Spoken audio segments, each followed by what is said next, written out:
warahmatullahi wabarakatuh. Alhamdulillah alladzi bi ni'matihi tatimmu shalihat wa bi fadlihi tatanazzalu khairat wal barakat wa bi taufiqihi tatahaqqaqul maqasid wal ghayat. Asyhadu an la ilaha illallah wahdahu la syarika lah dzul arsy rafi'ud darajat wa asyhadu anna Muhammadan abduhu wa rasuluh al-ma'sum min kulli syahawat.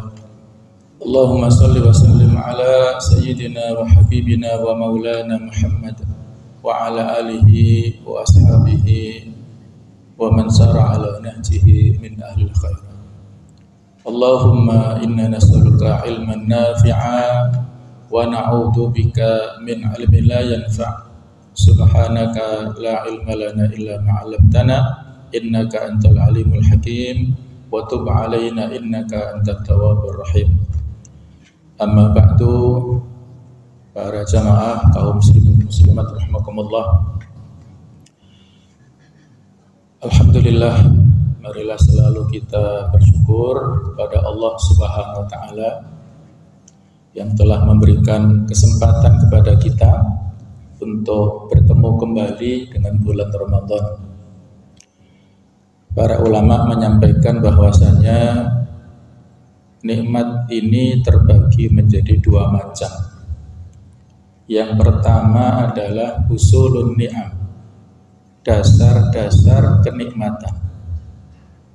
Di antaranya ada 4 macam, yaitu yang pertama nikmatul iman, nikmat keimanan, hidayah, khususnya hidayah taufik, petunjuk yang mengarahkan kita kepada kebenaran, kemudahan untuk melakukan ketaatan.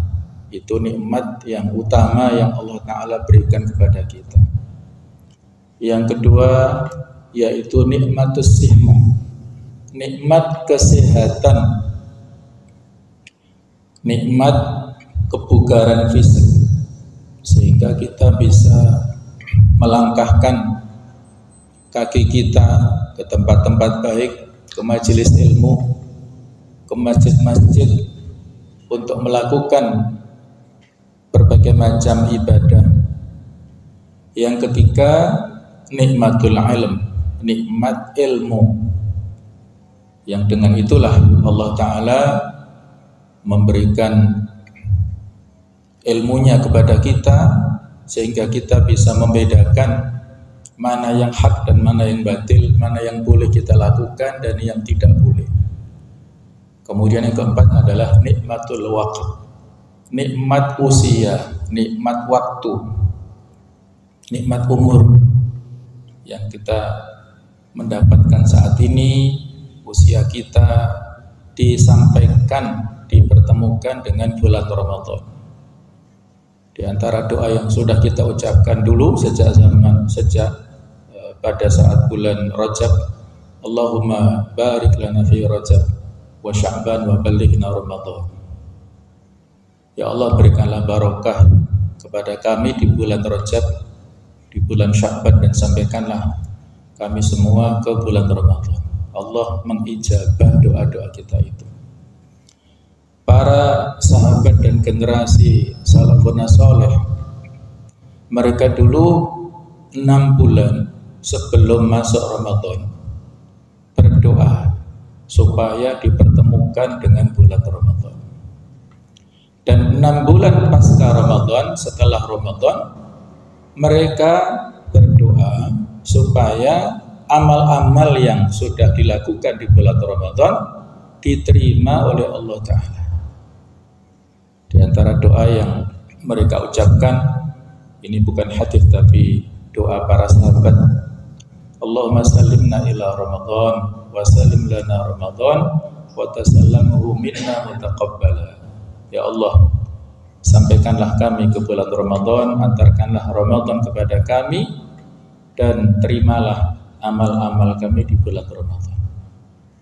Itu sudah kita ucapkan sebelum masuk Ramadan, dan Allah mengijabah doa kita itu. Kenapa ini nikmat yang besar? Karena dalam sebuah riwayat yang sahih dalam berbagai macam sumber, di antaranya Ibnu Majah menyebutkan dalam kitab Sunan beliau, di dalam kitab Ta'bir atau takwil tafsir tentang mimpi, pada zaman dahulu ada seorang sahabat mulia, salah satu di antara sahabat yang dijamin masuk surga tanpa hisab, yaitu Thalhah bin Ubaidillah. Beliau menyaksikan ada dua orang pemuda yang datang dari suku Bali di luar kota Madinah, terus ke utara itu, datang ke Madinah dan masuk Islam. Dua-duanya bagus dari sisi keislaman, tapi salah satunya lebih bagus, lebih semangat, dan salah satunya di dalam sebuah kesempatan ikut berperang dan meninggal syahid fi sabilillah. Sementara yang satu masih hidup, tidak ikut berperang dan meninggalnya dalam keadaan sakit 1 tahun berikutnya. Tidak disebutkan nama masing-masing ini, yang kalau kita sebut si A dan si B. Ternyata beberapa saat berikutnya Thalhah bin Ubaidillah tidur dan bermimpi. Dan mimpinya orang soleh ini, para ulama, bisa jadi ilham, informasi yang Allah Ta'ala titipkan pesan kepadanya. Tidak bisa menjadi dasar hukum, tetapi bisa menjadi semacam wacana, informasi saja. Dalam tidurnya itu, Thalhah bin Ubaidillah seolah-olah berada di depan istana yang sangat bagus, yang kemungkinan itu adalah istana surga. Kemudian ada penyeru dari dalam surga untuk memanggil. Yang dipanggil pertama-tama masuk si B tadi ya, yang amalnya biasa dan dia meninggalnya bukan fisabilillah, bukan di medan perang, tapi dia meninggalnya karena sakit, dipanggil untuk masuk surga lebih dahulu. Baru beberapa saat berikutnya dipanggillah si A yang meninggalnya fisabilillah dan dia lebih semangat dalam Islam tadi, baru dipanggil. Ketika Thalhah akan masuk dicegah dulu, nanti dulu ya, kamu pulang, belum waktunya. Thalhah ini ahlul jannah, belum waktunya masuk surga saat itu. Nah, setelah itulah baru beliau terbangun dan menyampaikan informasi mimpinya kepada kawan-kawannya. Dia heran dan kawan-kawannya tahu tentang bagaimana kiprah masing-masing dua pemuda ini, dan mereka juga heran kenapa yang lebih masuk surga duluan itu si B bukan si A. Sampailah informasi itu kepada Rasulullah SAW dan beliau mengatakan, kenapa kalian heran? Bukankah Allah Ta'ala memberikan kesempatan kepada si B itu mendapatkan usia, ini titik tekannya ya, umur yang Allah Ta'ala berikan kepada si B ini 1 tahun lebih lama daripada si A, sehingga dia mendapatkan 1 kali Ramadan dan dia melakukan banyak sholat di dalam usianya tersebut, sehingga jarak derajat antara si B dengan si A ini lebih jauh daripada jarak antara langit dan bumi. Masya Allah. Langit bumi ini dalam riwayat-riwayat disebutkan jaraknya 500 tahun perjalanan. Jauh sekali. Dan jarak si B dan si A ini lebih jauh dari itu. Inilah jemaah sekalian, sekali lagi nikmat besar yang wajib kita syukuri, nikmat usia, nikmat umur.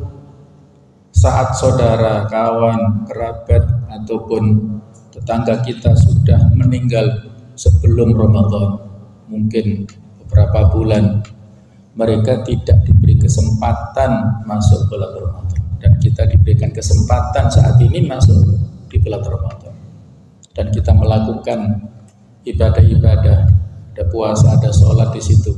Ya kalau kita kalkulasi dalam 1 tahun 360 hari, yaitu hari-hari di bulan Qamariyah, bulan Hijriyah, ada 360 hari, yang kalau kita kalikan satu hari saja 5 waktu sholat kita lakukan, 5 kali 360 ada sekitar 1800 waktu sholat yang kita lakukan, yang itu selisih dengan orang yang sudah meninggal 1 tahun yang lalu. Apalagi kalau sholat ini dilaksanakan di Masjidil Haram, di Masjid Nabawi, di Masjidil Aqsa, dan dua pemuda ini hidupnya di sana, di tanah suci sana, sehingga jaraknya berkali-kali lipat. Satu kali sholat di Masjidil Haram sama dengan 100.000 kali sholat di masjid yang lain. Jadi kalau kita satu kali sholat subuh misalnya di sana, maka kita membutuhkan sholat subuh di luar Masjidil Haram, di masjid biasa, kita membutuhkan waktu sebanyak 273, sekian tahun lah, dan usia kita tidak sampai sepanjang itu. Oleh karena itulah, sekali lagi kita wajib bersyukur atas nikmat mulia yang Allah berikan kesempatan kepada kita masuk di bulan Ramadan. Hadirin hadirat rahimakumullah, Allah Ta'ala mewajibkan puasa Ramadan kepada kaum muslimin sejak tahun 2 Hijriah, atau kalau tepatnya ayat tentang puasa ini diturunkan pada tanggal 1 Sya'ban tahun 2 Hijriah. Ketika kaum muslimin datang ke Madinah, awal-awal mereka hijrah ke Madinah itu belum ada kewajiban puasa Ramadan. Saat itu Nabi menemukan orang-orang Yahudi yang tinggal terlebih dahulu di Madinah melakukan kebiasaan puasa Asyura, puasa tanggal 10 Muharram. Ketika ditanya apa yang kalian lakukan, mereka menjawab, dulu Nabi Musa diselamatkan oleh Allah dari kejaran Fir'aun pada hari Asyura ini, maka kami memperingatinya dengan puasa. Kata Rasulullah, nahnu ahaddu bi Musa minkum, kami ini kaum muslimin lebih berhak kepada Musa daripada kalian. Maka saat itu Nabi memerintahkan kepada sahabat untuk puasa Asyura dan juga puasa 3 hari setiap bulannya yang disebut dengan Ayyamul Bid, yang itu kita warisi dari kebiasaan Nabi Adam alaihissalam. Nabi Adam yang pada saat dulu taubat dari kesalahannya yang diajarkan Allah Ta'ala dalam doa, Rabbana dzalamna anfusana wa illam taghfir lana wa tarhamna lanakunanna minal khasirin. Kemudian diiringi dengan kebiasaan berpuasa 3 bulan di setiap, 3 hari di setiap bulannya, yang disebut Ayyamul Bid, 13, 14, 15 setiap bulannya. Itu diwarisi oleh kaum muslimin. Nah, kemudian orang-orang Yahudi mengolok-olok kaum muslimin. Itu lihat Muhammad dan kawan-kawannya meniru-niru apa yang kita lakukan. Kita puasa, mereka juga ikut-ikutan puasa. Maka saat itulah Allah Ta'ala menurunkan surah Al-Baqarah ayat 183 yang berisi tentang kewajiban puasa Ramadan. Bahasanya kaum muslimin punya ibadah yang ada kemiripan dengan kebiasaan orang-orang ahlul kitab, tetapi lebih spesifik dikhususkan pada bulan Ramadan. Ya ayyuhalladzina amanu kutiba alaikumusiyam kama kutiba alal ladzina min qablikum la'allakum tattaqun. Wahai orang-orang yang beriman, diwajibkan kepada kalian puasa sebagaimana telah diwajibkan kepada umat-umat yang sebelumnya, supaya kalian mendapatkan ketakwaan.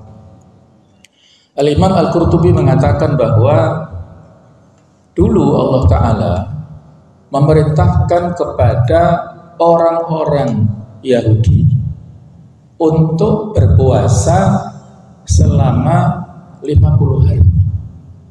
Dan Allah perintahkan kepada orang-orang Nasrani untuk berpuasa selama 40 hari.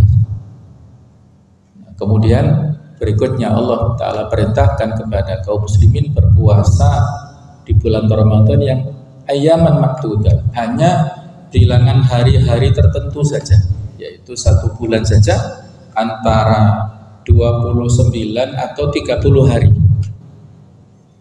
Bukan 1 tahun tapi hanya 1 bulan saja. Inilah sebagaimana dulu diwajibkan kepada ahlul kitab, maka Allah Ta'ala mewajibkan puasa kepada kaum muslimin. Ini sebuah hal yang makul, yang logis, yang masuk akal, sehingga seharusnya tidak menjadi beban kepada kaum muslimin. Secara bahasa, Ramadan ini dari kata-kata romdo, yang artinya adalah panas yang membakar. Karena dulu orang-orang Arab itu biasa menamakan bulan sesuai dengan musim yang dilewati, cuaca yang dilewati oleh bulan ini. Kebetulan saat itu yang dilewati oleh bulan Ramadan ini cuacanya panas yang sangat menyengat, yang membakar. Yang kalau dikorelasikan dengan makna hikmah yang ada di balik itu adalah bahwa Ramadan ini bisa membakar dosa-dosa yang dilakukan oleh kaum muslimin. Man shoma Ramadhana imanan wa ihtisaban ghufira lahu ma taqaddama min dhanbi. Siapa yang berpuasa pada bulan Ramadan, maka dengan landasan iman serta mencari-cari pahala dari Allah, dosa yang telah lewat, dosa-dosa kecil maksudnya, itu diampuni oleh Allah Ta'ala. Jadi membakar dosa-dosa yang dilakukan oleh kaum muslimin. Kalau soma itu kita lakukan pada waktu siang hari, mulai subuh sampai dengan maghrib. Ada lagi hadis man qoma ramadhana, persis sampai akhir seperti hadis yang sebelumnya. Barang siapa yang melaksanakan qiyamul Ramadan, sholat tarawih, sholat tahajud, sholat qiyamul lail pada malam hari, itu sama peluangnya. Kalau landasannya iman dan mencari pahala dari Allah, diampuni dosa-dosa yang telah lewat. Sehingga peluang Ramadan kita mendapatkan ampunan itu ada pada waktu siang dan malam, full. Kalau ibadah-ibadah yang lain itu terbatas waktunya, hanya saat-saat tertentu. Sholat takbir sampai dengan salam. Kita kalau zakat ya itu ibadah finansial, ibadah yang mengeluarkan dana. Kemudian pada saat kita melaksanakan haji, itu juga pada saat-saat tertentu. Al-hajju asyhurun ma'lumat, haji ini dilaksanakan pada bulan-bulan tertentu. Semuanya ada ketentuannya, yang mana kalau masing-masing daripada ibadah fisik itu adalah sholat, kalau kita haji fisik dan finansial, yaitu berupa mengeluarkan dana. Kemudian kalau Ramadan ini ibadah spesial yang di situ mengandung unsur al-imtina, menahan diri kita, atau al-imsak, menahan ya. Jadi kalau secara bahasa, puasa ini dalam bahasa Arab bisa disebut saum, juga bisa disebut siam. Apa bedanya saum dan siam? Sebagian ulama mengatakan sama saja. Ini hanya padanan kata. Dari kata-kata fi'il madinya sauma, fi'il mudhari'nya yasumu, isim masdarnya sauman au siyaman. Ada yang mengatakan, sebagian besar ulama sama saja. Tapi ada yang mengatakan berbeda antara saum dan siam dalam perspektif ayat-ayat Al-Quran. Karena dalam Al-Quran kata saum ini disebutkan Allah Ta'ala hanya 1 kali, 1 ayat saja, di surat Maryam ayat ke-26, yaitu Allah Ta'ala perintahkan kepada Maryam, fakuli inni nadartu lirrahmani sauma falan ukallimal yauma insiya. Maka katakanlah wahai Maryam, sesungguhnya aku bernazar kepada Allah menahan dari bicara, tidak meladeni pembicaraan, dan aku tidak akan bicara pada hari ini kepada orang-orang daripada merepotkan. Karena ketika Maryam setelah melahirkan Nabi Isa alaihissalam, beliau pulang ke kampungnya dan saat itu melewati pasar. Orang-orang Yahudi banyak yang menanyakan, anaknya siapa itu? Kamu belum punya suami kok hamil melahirkan. Mereka menuduh Maryam melakukan perbuatan-perbuatan yang tidak terpuji dan dikaitkan, ayahmu, keluarga besarmu orang-orang baik, kamu kok melakukan hal seperti ini. Jadi pembulian-pembulian yang dilakukan oleh orang-orang Yahudi. Akhirnya daripada ruwet, Allah perintahkan diam saja, dan yang memberikan jawaban adalah Nabi Isa alaihissalam atas izin Allah Ta'ala. Nah, jadi itu ada kata-kata sauma yang maknanya adalah imsakan anil kalam, menahan. Jadi para ulama bukan kata-kata saum ini menahan secara umum, maknanya bisa menahan dari bicara, dari makan, minum, dan lain-lain. Jadi secara umum. Sedangkan kata-kata siam disebutkan dalam Al-Quran sebanyak 7 kali, 7 ayat, yang semuanya memiliki makna ibadah khusus, yang kalau dari sisi bahasa asyam adalah al-imsak, menahan. Kalau dari sisi istilah al-imsak wa 'anil mufattirat, menahan diri dari segala yang membatalkan puasa. Min tulu'il fajri ila ghurubis syams, mulai dari waktu subuh sampai tenggelamnya matahari, waktu maghrib itu. Kemudian niat ibtigha amradatillah, dalam rangka untuk niat mengharapkan ridha Allah Ta'ala. Inilah definisi puasa yang disampaikan oleh para ulama. Jadi ibadah khusus, menahan diri dari al-mufattirat, hal-hal yang membatalkan. Apa yang membatalkan ini? Kan ada 3 macam, yaitu makan, minum, dan jima. Yang kalau disimpulkan 3 pembatal puasa ini 2 saja. Puasa ini memberikan latihan kepada kita dari 2 syahwat, syahwatul batni, syahwat perut, wa syahwatul farji, dan syahwat kemaluan. Sehingga ada hadis yang berbunyi asyamu junnah, puasa itu seperti perisai. Dalam bahasa Arab ada junnatun, artinya perisai. Ada jannatun yang artinya kebun atau surga. Ada jinnatun yang artinya bangsa jin, minal jinnati wan nasib. Para ulama bahasa mengatakan kalau ada kata yang diawali huruf jim yang kemudian disusul dengan huruf nun, maka artinya tertutup. Junnatun diartikan perisai tadi karena menutup seseorang. Dalam peperangan seorang perlu perisai, tameng, sehingga bisa menahan dari serangan musuh berupa senjata macam-macam. Jadi menutup dirinya. Jannatun yang artinya kebun atau surga itu tertutup, tidak bisa dilihat, tidak bisa dipandang oleh orang-orang yang bukan penduduk surga. Kemudian jinnatun yang artinya adalah bangsa jin. Ini memiliki sifat yang tertutup, tidak bisa kasat mata dilihat oleh manusia. Mereka ini makhluk halus, tidak mampu ditembus pandang oleh manusia. Tapi kadang-kadang mereka menampakkan diri itu kalau lagi mereka punya misi. Tapi kalau secara umum mereka tidak nampak. Nah, kemudian ada lagi dalam bahasa Arab disebut majnun. Barangkali sudah tahu artinya orang gila ya. Apa artinya? Tertutup akalnya, tidak bisa berfungsi dengan baik. Ada lagi janin. Janin itu juga tertutup, artinya tidak bisa dilihat oleh kasat mata kita karena ada di rahim ibunya masing-masing. Nah, saat ini ada alat USG atau yang lainnya bisa mendeteksi itu baru-baru saja.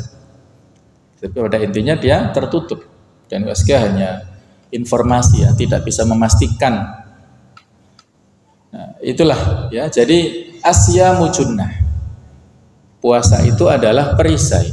Disebutkan junnatun minan nar, perisai dari neraka. Ada lagi kajunnati ahadikum fil qital, seperti perisai yang digunakan dalam peperangan. Fala yarfuth wala yajhal. Sehingga orang yang puasa ini jangan berkata-kata yang jorok, yang cabul, atau yang berbau porno, tidak boleh. Wala yajhal, jangan bertindak bodoh. Jangan berlaku seperti orang bodoh. Yang berlaku seperti orang konyol. Tiba-tiba saja teriak-teriak misalnya, itu perilaku orang yang tidak waras akalnya, yang mengganggu ketentraman daripada masyarakat. Jadi hal-hal yang intinya adalah merusak ya, tatanan masyarakat itu yajhal. Wa ini mru'un qatalahu aw syatamahu falyakul inni shaim marratan. Kalau ada orang yang jahil, yang iseng dan melakukan permusuhan kepadanya atau mencercanya, mencacinya, membulinya, maka jawablah saya orang yang puasa sebanyak 2 kali. Jadi harus bersabar. Walladzi nafsi biyadi, demi zat yang jiwaku berada di tangannya. La khulufu famis shaim atyabu indallah ta'ala min rihil mis. Sesungguhnya bau mulut orang yang puasa lebih harum di sisi Allah Ta'ala daripada minyak kasturi. Ini merupakan penghormatan yang diberikan kepada orang-orang yang puasa. Bahwa orang puasa yang kalau menurut ya pandangan orang-orang pada umumnya ini baunya kan kurang sedap ya, tetapi di sisi Allah lebih harum daripada minyak kasturi. Di sini para ahli hadis memberikan sebuah ya, semacam penafsiran ya, atyabu indallah, lebih harum, lebih baik di sisi Allah. Nah, supaya tidak ada unsur kok seolah-olah Allah Ta'ala itu mencium-cium ya seperti halnya makhluk, maka disinilah para ulama memberikan ya semacam tafsirnya atau takwilnya, ada majas kiasan di situ. Atyabu indallah min rihil miski, di situ ada sisipannya indakum, menurut kalian. Sebagaimana kita suka dengan bau harum ya, minyak kasturi itu simbol wanginya bau ya. Seperti itulah Allah suka kepada orang yang berpuasa ini. Sebagaimana kalian suka dengan bau harumnya minyak kasturi. Nah, kurang lebih seperti itu takwil kiasannya. Yatruku ta'amahu wa syarabahu wa syahwatahu min ajli. Orang ini meninggalkan makannya, minumnya, dan juga syahwatnya dalam rangka untuk Allah Ta'ala. As-siyamuli, puasa itu untukku. Wa ana ajzi bihi, dan akulah yang memberikan balasan kepadanya. Wal hasanatu bi asyri amsalih, dan satu kebaikan dilipat gandakan 10 kali lipat. Ini hadis sahih riwayat Bukhari. Asyam dalam bahasa kita itu diartikan puasa. Puasa ini dari bahasa Sanskerta yang dulunya dari 2 suku kata upa fasa, kemudian mengalami ya pergeseran menjadi puasa itu. Upafasa itu artinya mendekat kepada yang maha agung, versi dulu ya, kakek moyang bangsa kita dulu ya. Yang mereka ini punya ya keyakinan yang maha agung itu versi mereka. Nah, mendekat kepada yang maha kuasa lah gitu ya. Jadi itu yang sudah dilakukan oleh bangsa kita. Dan poso ya, bahasa Jawa itu kan ada kata-kata poso. Poso itu mengekang diri kita. Jadi ada kemiripan di situ ya, supaya lebih mudah difahami ya. Bahasa Indonesia menyerapnya dengan kata-kata puasa. Jadi puasa itu adalah amal spesial lillah, untuk Allah. Ada hadis lainnya, kullu amali bani adam lahu illa siyam. Semua amal itu untuk manusia kecuali puasa. Fa innahu li wa ana ajzi bihi. Puasa itu untukku dan akulah yang memberikan balasan kepadanya. Makna daripada puasa untuk Allah dan Allah yang memberikan balasan ini ada beberapa versi ya. Tetapi yang menarik yang disampaikan oleh Sufyan ibnu Uyainah, seorang tabi'in, dalam kitab Syu'abul Iman karangan Al-Baihaqi, disebutkan bahwasanya nanti di hari akhirat masing-masing manusia itu membawa dosa-dosanya, membawa kezaliman-kezaliman yang dilakukan saat di dunia. Dan satu kezaliman, satu dosa itu dihapus dengan satu kebaikan yang dilakukan pada saat di dunia. Ada dosa, ada kebaikan. Kebaikan yang dilakukan bisa menghapus kesalahan. Terus begitu. Ketika ada seseorang yang amal-amal kebaikannya habis dan dosanya masih tersisa, maka saat itulah diperintahkan kepada malaikat untuk mendatangkan pahala puasanya. Jadi pahala puasa disimpan dulu sebelumnya, jadi stok. Ketika dibutuhkan, karena amal-amal orang ini yang keburukannya itu masih tersisa, amal-amal kebaikannya habis, maka amal puasa, pahala puasa didatangkan. Dan puasa inilah yang bisa menjadi kafarat, menjadi penghapus dari amal-amal keburukan yang dilakukan oleh seorang muslim, berapapun banyaknya. Subhanallah, luar biasa ya. Amal-amal keburukan yang masih tersisa itu dihapuskan atas izin Allah dengan pahala puasa. Itu makna wa ana ajzi bihi. Akulah yang memberikan balasan yang tanpa batas kepada orang-orang yang puasa. Sehingga dia dipersilakan untuk masuk ke surga dari pintu spesial yang disebut Ar-Royyan. Pintu Ar-Royyan itu khusus li ahli siyam, orang-orang yang rajin puasa. Nah, itulah ya tentang makna daripada hadis yang diceritakan oleh Imam Bukhari ini. Hadis yang berikutnya, jemaah sekalian, tentang fadilah Ramadan. Idza kana awwalu lailatin min syahri Ramadan, sufitatis syayatin wa maratatul jinni. Bahwasanya ketika datang malam pertama Ramadan, maka dibelenggulah setan-setan dan gembongnya bangsa jin. Jin yang kelas kakap itu dibelenggu. Mungkin ada pertanyaan, setan-setan sudah dibelenggu kok banyak manusia yang masih melakukan dosa? Nah, ini ada 4 jawaban paling tidak ya. Kenapa masih terjadi dosa sementara setan sudah dibelenggu?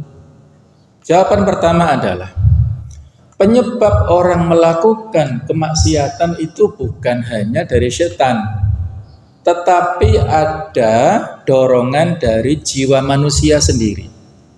Yang kalau dalam Al-Quran disebutkan an-nafsu al-ammaratu bis-su' wa ma ubarri'u nafsi inna nafsa la'ammaratun bisu'. Jiwa yang selalu mengajak kepada keburukan, itulah yang menjadikan seseorang melakukan dosa maksiat.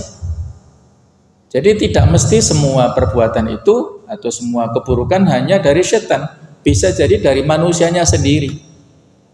Bahkan kalau orang itu saking maksiatnya, dia bukan mengikuti setan, tapi setan malah mengikutinya. Fa'atba'ahu syaitan, ya di surat Al-A'raf 175 itu yang menceritakan tentang Bal'am bin Ba'ura itu ya. Watlu alaihim ayat watlu alaihim, bacakanlah kepada mereka ya, tentang orang yang diberikan karomah, kemudian dia saking banyak dosanya itu fa'atbahu syaitan, ya, karena dia insilah, sehingga syaitan sampai mengikutinya itu pada taraf tertentu, ya, yang biasanya manusia ikut syaitan, tapi karena betul-betul dia lebih sesat daripada syaitan, malah syaitan mengikuti orang ini. Itu saking parahnya. Nah, jadi karena nafsu dorongan manusia melakukan kejahatan atau dosa-dosa. Jawaban kedua adalah yang terikat itu, yang terbelenggu itu tangan dan kakinya. Tetapi mulutnya setan, bisikannya setan itu masih berpengaruh. Jadi mereka masih bisa mengganggu manusia dengan bisikan-bisikannya, dengan rayuan-rayuannya. Sehingga dengan itulah setan bisa masih mampu memberikan bisikan. Sebagaimana kasus Nabi Adam, ya. Nabi Adam kan di surga. Kemudian iblis ini kan sudah diusir dari surga kan, karena tidak mau sujud kepada Nabi Adam. Nabi Adam di surga, iblis sudah di luar. Jadi secara logika bagaimana caranya iblis ini menggoda Nabi Adam itu tadi. Iblis diberikan kemampuan untuk memberikan bisikan, ya, yang tidak terbatas oleh ruang dan waktu. Walaupun syaitannya di mana, manusianya di sini, masih ada koneksi atas izin Allah, bukan atas kelebihan daripada syaitan itu atas izin Allah, supaya kita lebih memperkuat iman kita. Itu poin yang kedua jawabannya, ya. Syaitan masih ada kemampuan bisiki manusia walaupun kaki dan tangannya terbelenggu, terikat. Yang ketiga adalah yang dibelenggu, yang diikat itu hanya maradatus al-jinni tadi, ya. Jin yang kelas kakap, yang kurucu-kurucu itu masih berkeliaran. Itu menurut jawaban poin ini. Jadi harus kita waspadai juga. Sekurucu-kurucunya, ya, dia punya kemampuan untuk memberikan penyesatan kepada manusia dengan izin Allah tentunya. Kemudian yang keempat, bahwasanya setan ini dibelenggu dari orang-orang yang betul-betul serius dan melakukan ibadah khususnya puasa ini dengan syarat dan rukunnya secara baik. Kalau orang yang asal-asalan, yang males-malesan, yang tidak serius, tidak mujahadah, ini kena sasaran daripada gangguan. Masih ada gangguan daripada syaitan. Inilah 4 poin yang bisa menjadi penjelasan terjadinya dosa kemaksiatan di bulan Ramadan, walaupun syaitannya sudah dibatasi tadi, ya, sudah dibelenggu ataupun diikat, sehingga masih banyak yang tidak puasa, masih banyak yang melakukan kedzaliman ini itu dan lain-lain. Nah, kemudian jemaah sekalian rahimakumullah, kelanjutan daripada hadis di atas, wa ghulqat abwabun nar falam yuftah minha babun, dan ditutup pada bulan Ramadan ini pintu-pintu neraka, tidak dibuka pintu-pintu tersebut di bulan Ramadan. Pintu-pintu neraka ini berjumlah 7, dan masing-masing dari pintu ini ada 19 penjaga dari malaikat. Sehingga dulu, ya, ketika Allah Ta'ala menurunkan ayat di surah Al-Mudaththir, alaiha tis'ata asyar, malaikat sejumlah 19 ini menjaga neraka. Abu Jahal yang saat itu, ya, yang dianggap pinter oleh mereka, oleh orang-orang kafir Quraisy, sehingga diberikan julukan Abul Hakam, orang yang cerdas. Dan untuk mendowngrade itu, Nabi memanggil Abu Jahal, bukan kecerdasannya untuk kebaikan, tapi untuk keburukan, sehingga Abu Jahal orang yang bodoh, kebalikannya. Nah, jadi Abu Jahal karena kepintarannya kebablasan, otaknya itu mendahului daripada hatinya, dia mengatakan, kalau malaikat dijaga oleh 19, kita mengumpulkan 190 orang terkuat di antara kita. 10 orang nanti mengatasi 1 malaikat. kali 19 kan 190 ya. Nah itulah ini ya kebodohan daripada Abu Jahal. Jadi Allah Ta'ala marah ya dengan statement-statement seperti itu. Nah jadi malaikat 19 menjaga di satu pintu kali 7 tadi. Dan itu ditutup pada bulan Ramadan. Kemudian wa futihat abwabul jannah. Dibuka pintu-pintu surga, falam yughlaq minha babun. Tidak ditutup satu pintu pun. Ada hadis lainnya fil jannati thamanitu abwab. Di surga ini ada 8 pintu. Babun yusamma ar-rayyan yang tadi sudah kita singgung. Satu pintu yang bernama ar-rayyan la yadkhuluhu illa shaimun, tidak dimasuki kecuali orang-orang yang puasa. 8 pintu ini, 4 pintu disebutkan di satu hadis. Ada babus sholat, pintu sholat untuk orang-orang rajin sholat. Babus sodaqoh, orang-orang rajin sodaqoh. Babul jihad, pintu berjuang untuk para mujahidin fi sabilillah. Dan ada yang keempat, pintu ar-rayyan tadi, pintu yang khusus untuk ahlus siyam. Nah, sedangkan 4 lainnya dipisah-pisah. Ada sebut babul haji wal umroh, pintu haji dan umroh. Untuk siapa? Untuk orang yang haji dan umroh. Al-hajjul mabrur laisa lahu jazaa illa jannah. Haji yang mabrur tidak ada balasan kecuali surga. Nah, itu masuk dari pintu haji dan umroh. Yang keenam yang disebut babul aiman, pintu sebelah kanan. Ini pintu khusus. Siapa yang memasukinya? Orang-orang yang dijamin masuk surga tanpa hisab, tanpa perhitungan. Di antara sahabat Nabi ada 10 sahabat yang sudah mendapatkan jaminan masuk surga tanpa hisab. Jadi ibaratnya sudah dapat boarding pass masuk, ya, tidak ada deteksi lagi. Itu 10 sahabat masuk surga tanpa hisab. Tadi sudah kita sebutkan salah satunya Thalhah bin Ubaidillah. Ada 4 khulafa rasyidin juga. Ada lagi 70.000 umatnya Nabi Muhammad yang masuk surga tanpa hisab. Apa kriterianya? Intinya mereka yang bertawakal totalitas kepada Allah Ta'ala.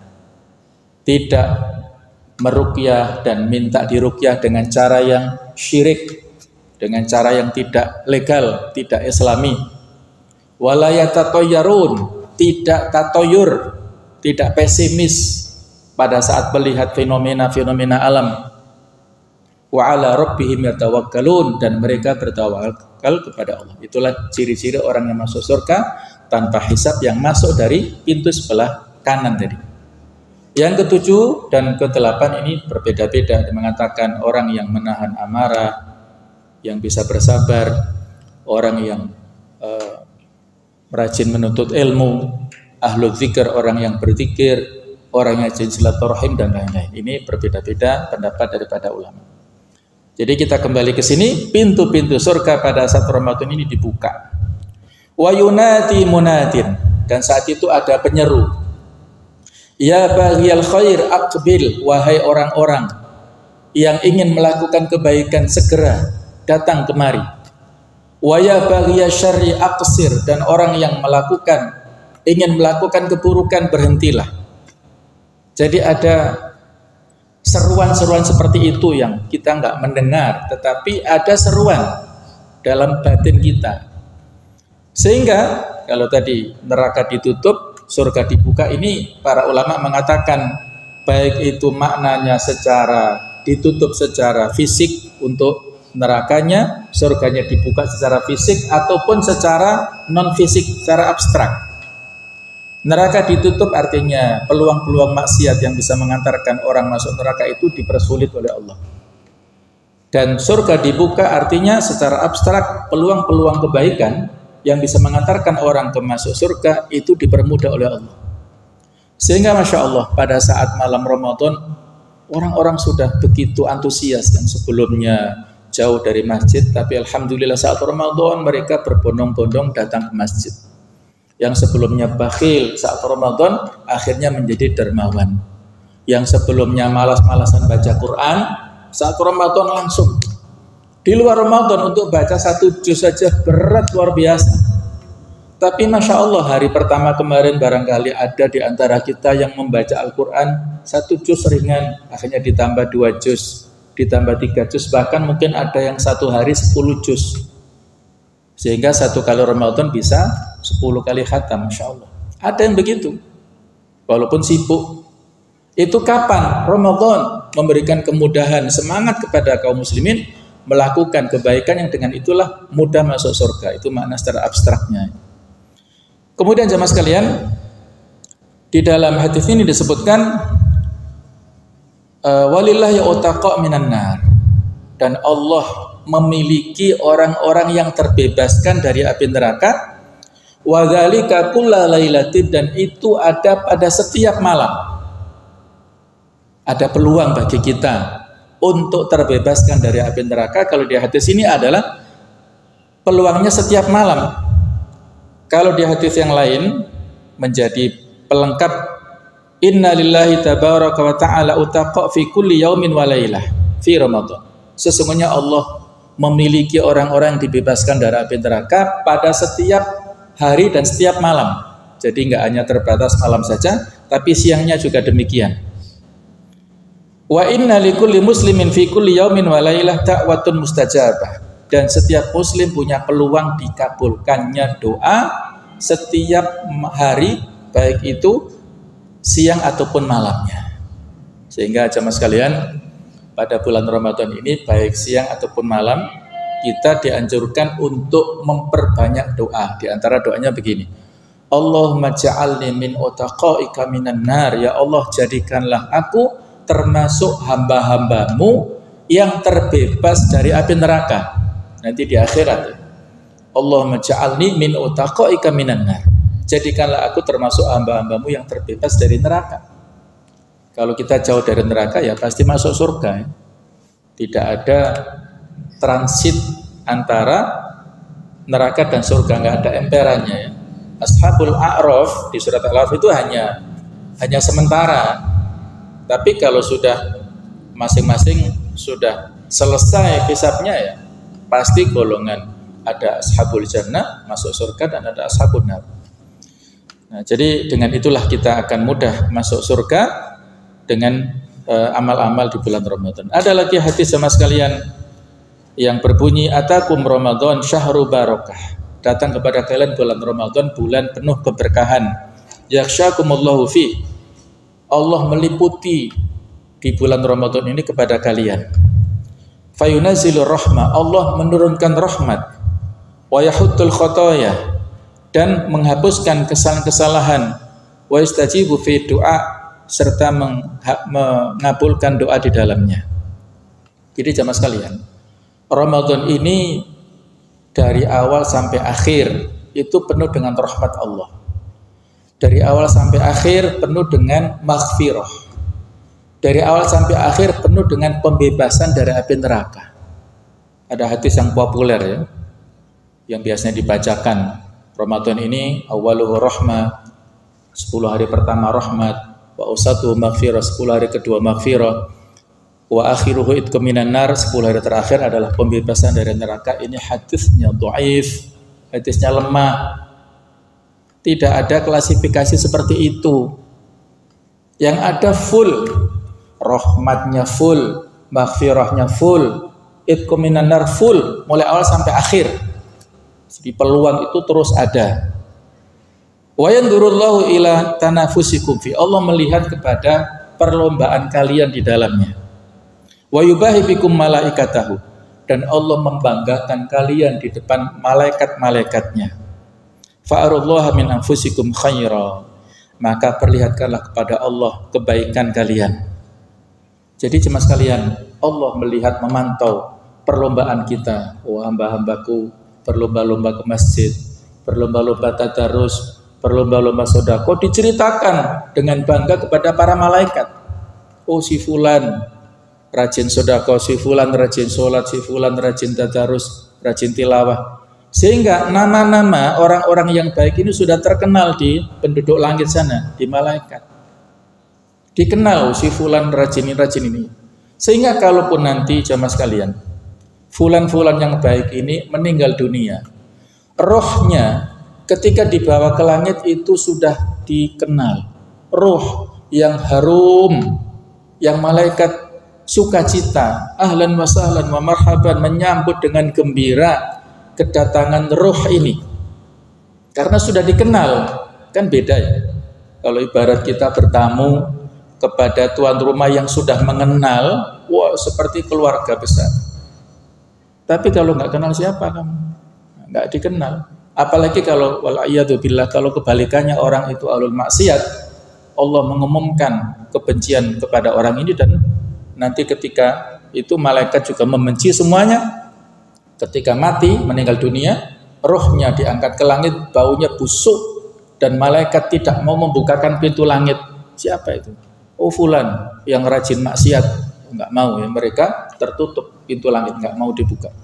Nah, itulah ya, kita punya citra yang positif ataukah negatif, itu pilihan kita. Masih ada peluang untuk memperbaiki citra di hadapan Allah dan di hadapan malaikat. Ya, terutama dengan berlomba-lomba ila tanafusikum, jadi berlomba-lomba di bulan Ramadan. Fa inna syaqiyya man hurima fihi rahmatullah. Orang yang rugi, orang yang sengsara, yaitu orang yang diharamkan, diharamkan dalam tanda kurung, terhalangi mendapatkan rahmat Allah di dalam bulan Ramadan. Itu orang yang syaqi, orang yang sengsara. Kalau di bulan Ramadan kita tidak semangat, kemudian kapan lagi? Kalau di bulan Ramadan kita tidak mendapatkan rahmat Allah, terus maunya kapan lagi? Kalau di Ramadan kita tidak sholat malam, terus maunya kapan? Di Ramadan kita tidak rajin baca Quran, terus kapan lagi? Nah itulah. Kalau kita di Ramadan terhalangi mendapatkan rahmat Allah, maka dia betul-betul terhalangi di bulan-bulan lainnya. Maka sama sekalian mari kita manfaatkan kesempatan ini. Hadis riwayat At-Tirmidzi dengan sanad atau para perawi yang thiqat, yang bisa dipercaya ya. Jadi bisa kita jadikan sebagai dasar ya. Ramadan ini barokah, keberkahan. Ada kalau 30 hari Ramadan berarti 720 jam. Kalau 29 hari 696 jam. Setiap jamnya, setiap menitnya, setiap detiknya itu barokah. Sejak awal sampai akhir. Semuanya barokah. Oleh karena itu, mari kita manfaatkan. Baik untuk siang, kalau siangnya, qiyam malamnya, tilawatul Quran, siang malam boleh. Banyak-banyak berzikir. Kalau kita kesulitan apa yang bisa kita lakukan, banyak sekali. Di antaranya berzikir. Kita beristighfar selesai makan sahur, wal mustaghfirina bil ashar, ya, ada waktu sambil menunggu waktu subuh kita banyak-banyak berzikir, utamanya beristighfar sebanyak-banyaknya, apakah 100, 200, apakah 1000, silahkan, masih ada kesempatan untuk membaca banyak-banyak kebaikan ataupun kalimat thayyibah di bulan Ramadan. Jadi inilah ada keberkahan yang sekian banyak yang bisa kita dapatkan di bulan Ramadan. Mudah-mudahan Ramadan kita tahun ini jauh lebih baik daripada yang sebelum-sebelumnya. Kita tidak tahu apakah masih bisa ada usia panjang sehingga menyelesaikan Ramadan ini, ataukah kalau kita selesai apakah masih dipertemukan lagi dengan Ramadan tahun depan. Allahu a'lam. Andai Ramadan ini adalah yang terakhir, maka kita gunakan kesempatan terakhir ini dalam rangka untuk beramal baik sebanyak-banyaknya, sekualitas mungkin, sebaik-baiknya. Barakallahu fikum jami'an, wa maaf atas segala kekhilafan. Subhanakallahumma bihamdik, asyhadu an la ilaha illa anta astaghfiruka wa atubu ilaik. Wassalamualaikum warahmatullahi wabarakatuh.